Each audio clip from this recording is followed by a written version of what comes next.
Olá, bom dia. Sou Pedro Osório. Como eu comentei há dias atrás, eu pretendo iniciar um trabalho com relação ao primeiro livro das obras básicas de Allan Kardec, codificador da doutrina espírita. Esse livro foi no ano de 1857, quando os espíritos, através de Allan Kardec, que acredito seja esse a missão dele, né, aqui na Terra, um espírito que veio para isso mesmo. Vários espíritos, através de várias reuniões mediúnicas, informaram a Kardec todos os conceitos da doutrina espírita. São 5 obras básicas, e a primeira, através de perguntas e respostas, que foi dada pelos Espíritos da Verdade, dentre eles São Luís, e muitos que não se denominaram, né? Não disseram seu nome, mas usaram como Espírito da Verdade possível, né? Para nós aqui da Terra. Bom, enfim, vamos começar. O Livro dos Espíritos é um estudo que eu estou fazendo também junto com vocês através desse vídeo. No primeiro capítulo, claro que não poderia deixar de se iniciar com a questão de Deus e o infinito. Então aqui fala o seguinte: digamos que Kardec perguntou: o que é Deus?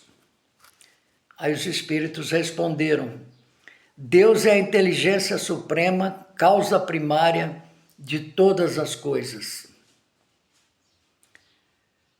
Aí, quer dizer, tudo tem a causa em Deus. O que se deve entender por infinito? Infinito é aquilo que não tem começo e não tem fim. É o desconhecido. Então, tudo que é desconhecido é infinito. Aí se fez a pergunta: poderíamos dizer que Deus é o infinito? É uma definição incompleta, os espíritos responderam. Pobreza da linguagem dos homens, insuficiente para definir as coisas que estão além da sua inteligência. Realmente é assim. Aí vem uma explicaçãozinha. Deus é infinito nas suas perfeições, mas o infinito é uma abstração, é algo que não existe.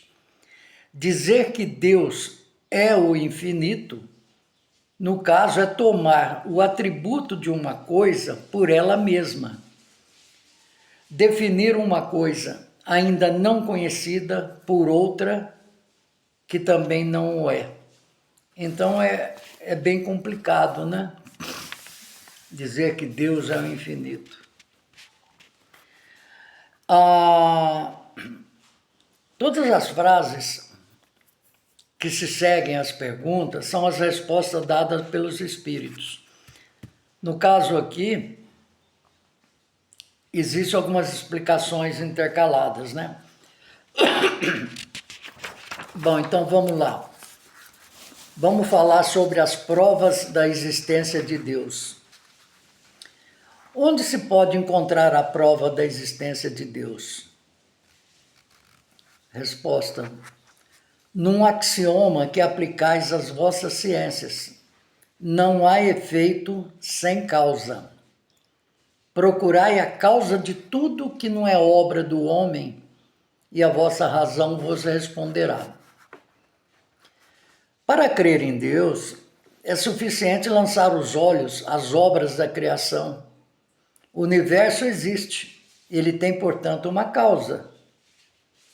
Duvidar da existência de Deus seria negar que todo efeito tem uma causa. e avançar que o nada pôde fazer alguma coisa. Até porque o nada não existe. O nada é um conceito da gente, né? Não tem o nada. O nada não existe. Então, todo efeito tem uma causa. Que consequência se pode tirar do sentimento intuitivo que todos os homens trazem consigo da existência de Deus? Esse sentimento, né, que a gente tem que Deus existe. Então, a resposta é que Deus existe. Pois de onde lhe viria esse sentimento se ele não se apoiasse em nada? É assim uma consequência do princípio de que não há efeito sem causa. Então, todo o universo, tudo que a gente conhece, é um efeito de uma causa. E essa causa é Deus. O sentimento íntimo da existência de Deus que trazemos conosco não seria assim o efeito da educação e o produto de ideias adquiridas? Quer dizer, a gente nasce e a gente é educado que existe Deus e vem as ideias, e então a pergunta é, mas será que não seria efeito disso? Então aqui a resposta é, se assim fosse, por que os vossos selvagens também teriam esse sentimento? Então vocês vejam bem que no selvagem não existe a educação, não existe os princípios das ideias, né? Mas ele já nasce com esse sentimento de que existe algo que comanda tudo, que existe Deus. Se o sentimento da existência de um ser supremo não fosse mais que o produto de um ensinamento, ele não seria universal e nem existiria, como as noções científicas, senão entre os que tivessem podido receber esse ensinamento. Pergunta: poder-se-ia encontrar a causa primária da formação das coisas nas propriedades íntimas da matéria? Quer dizer, então a gente vai na propriedade íntima da matéria e ali a gente encontraria a causa primária? Aí a resposta: mas então qual seria a causa dessas propriedades? É sempre necessário uma causa primeira.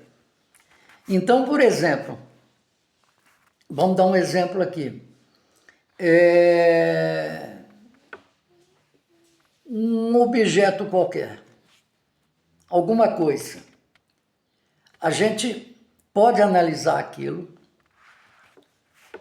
falar, bom, esse objeto é o efeito de uma causa. Aí a gente vai retrocedendo e encontra a causa, os componentes, tudo que foi preciso para criar esse objeto.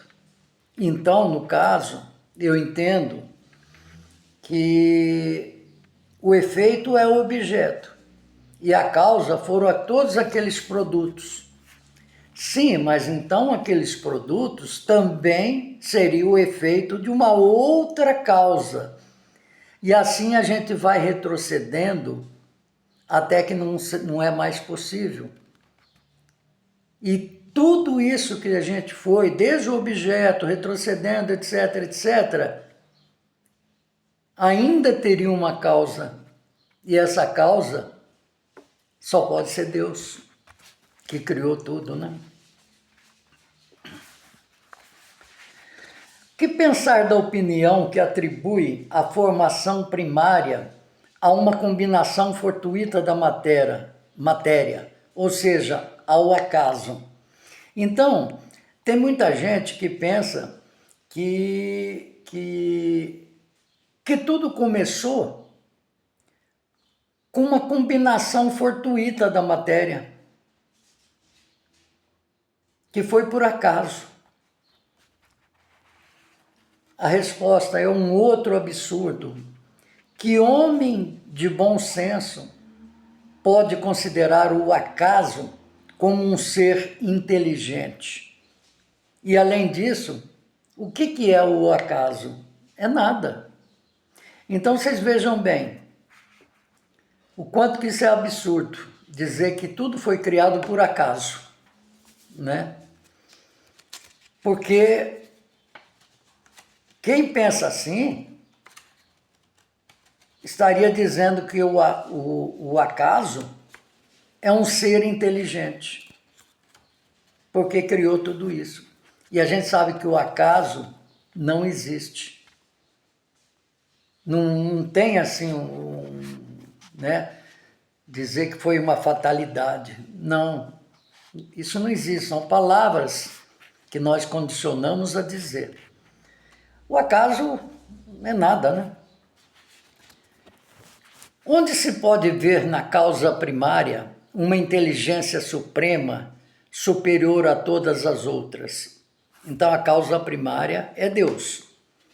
Então onde é que a gente pode ver em Deus uma inteligência suprema que não existe nenhuma semelhante? Então a resposta foi: tendes um provérbio que diz o seguinte: pela obra se conhece o autor.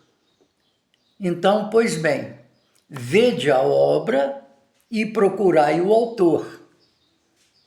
Quer dizer, veja o universo e procure o autor dessa obra. É o orgulho que gera a incredulidade. O homem orgulhoso nada admite acima de si. E é por isso que se considera um espírito forte. Pobre ser que um sopro de Deus pode abater. Então julga-se o poder de uma inteligência pelas suas obras, né? Nenhum ser humano podendo criar o que a natureza produz, a causa primária está, portanto, numa inteligência superior à humanidade.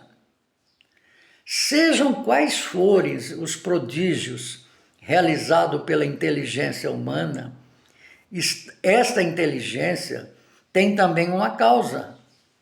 Por mais inteligente que eu seja, por mais que eu crie alguma coisa, existe uma causa para que eu tenha isso, né? E quanto maior for o que eu possa realizar, maior deve ser essa causa primária. É esta inteligência superior a causa primária de todas as coisas, qualquer que seja o nome pelo qual o homem o designe. Então é isso aí. Então essa é a primeira parte. Agora, eu vou tentar mais um pouquinho aqui. Vamos falar sobre os atributos da divindade. A pergunta: o homem pode compreender a natureza íntima de Deus? Será que a gente pode compreender a parte íntima de Deus? Não. Falta-lhe para tanto um sentido. A pergunta: será um dia permitido ao homem compreender o mistério da divindade? Aí a resposta: quando o seu espírito não estiver mais obscurecido pela matéria e que pela sua perfeição tiver se aproximado dela, então a verá e a compreenderá. Então, a resposta disso aqui, a explicação seria mais ou menos assim: a inferioridade das faculdades do homem não lhe permite compreender a natureza íntima de Deus. Na infância da humanidade, o homem o confunde muitas vezes com a criatura, cujas imperfeições lhe atribui. Mas, à medida que o seu senso moral se desenvolve, que a gente vai evoluindo, o nosso pensamento penetra melhor o fundo das coisas, e aí a gente faz, a respeito da natureza íntima de Deus, a gente faz uma ideia mais justa e mais conforme com a boa razão, embora sempre incompleta. Aí vem a questão: Se não podemos compreender a natureza íntima de Deus, a gente pode ter ideia de alguma das suas perfeições? Sim, de algumas. O homem a compreende melhor à medida que vai se elevando sobre a matéria, à medida que se eleva sobre a matéria. Quanto menos materializado, quanto menos materializado, né? Quanto mais ele evolui, espiritualmente falando, ele vai adquirindo condições e ele acaba entrevendo pelo pensamento essa natureza íntima de Deus. Quando dizemos que Deus é eterno, infinito, imutável, imaterial, único, todo-poderoso, soberanamente justo e bom, não temos uma ideia completa dos seus atributos? Do ponto de vista de vocês, sim. Do ponto de vista, sim. Do vosso ponto de vista, sim. Porque acreditais abranger tudo, mas ficais sabendo que há coisas acima da inteligência do homem mais inteligente e para as quais a vossa linguagem, limitada às vossas ideias e às vossas sensações, não dispõe de expressões. A razão vos diz com efeito que Deus deve ter essas perfeições em grau supremo, pois se tivesse uma delas de menos, ou que não fosse em grau infinito, não seria superior a tudo e, por conseguinte, não seria Deus. Para estar acima de todas as coisas, Deus não deve estar sujeito a vicissitudes e não pode ter nenhuma das imperfeições que a imaginação é capaz de conceber. Deus, ele é eterno. Se ele tivesse tido um começo, teria saído do nada. Ou então, teria sido criado por um ser anterior. É assim que, pouco a pouco, remontamos ao infinito e à eternidade. Então, Deus é eterno. Se não fosse assim, ele teria sido criado por alguma coisa.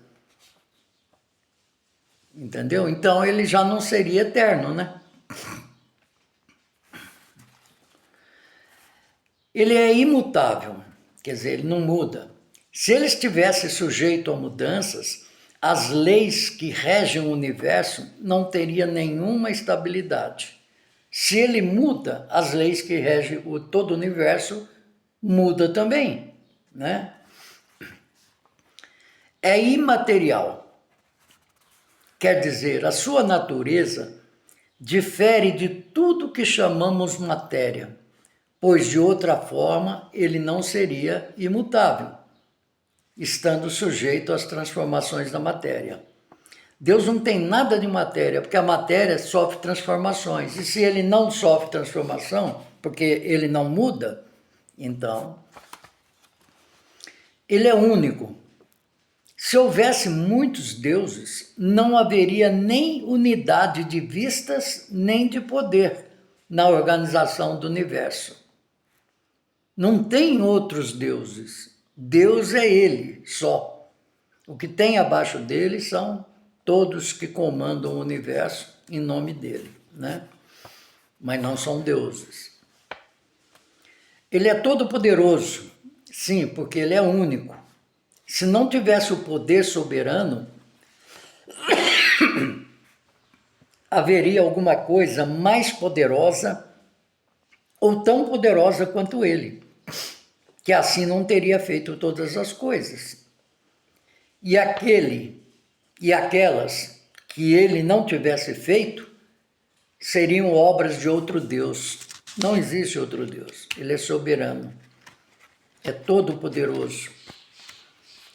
É soberanamente justo e bom. A sabedoria providencial das leis divinas se revela nas menores como nas maiores coisas, E essa sabedoria não nos permite duvidar nem da sua justiça, nem da sua bondade. Bom, eu vou parar por aqui, porque essa primeira parte que fala sobre Deus e o universo tem ainda mais alguns aspectos. Depois nós vamos entrar em assuntos diversos, né? Então Deus é isso aí. Ouça o vídeo, se quiser, coloque nos comentários, faça alguma questão, alguma pergunta. Devo dizer a vocês que esse livro é um livro que não deve ser lido uma vez inteiro e guardado. Ele deve ser lido muitas vezes e analisado sempre.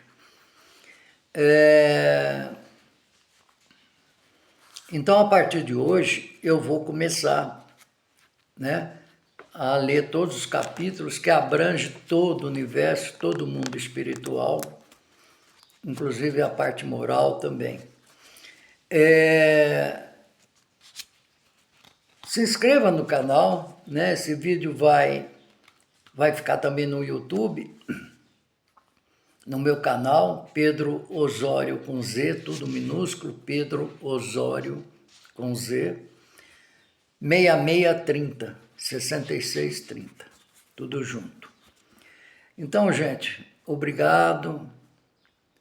Amanhã eu devo gravar um outro vídeo na sequência. Enfim, fica aí esperto, ative o sininho aí para você receber e dê um like, que aí você me ajuda bastante também, tá bom? Fique com Deus. Um abraço.